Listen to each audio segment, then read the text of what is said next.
Are you looking for a way to automatically upload video files from Dropbox to YouTube at a scheduled date and time? With zzBots, you can now install this as a bot pack from our bot store. This bot pack contains one bot. This bot will monitor for when a new file is added to the specified folder in Dropbox, and then automatically upload that file to YouTube with the scheduled publish date and time that you specify in the file name. By default, the original name of the file will be followed by a delimiter and a customized date format. If you are watching this video from YouTube or social media, start by clicking the link in the description. In zzBots, click the install button. If you don't already have an account, you will need to set up a free account before finishing the install.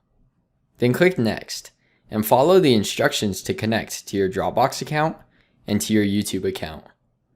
After you finish installing this bot pack, you will be taken to the bots page, where you will be shown an instructional video to help you finish setting up your bot.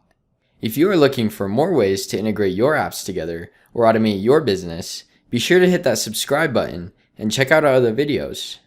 If you have any questions, just chat with us on our website at zzBots.com and we'll be glad to help you.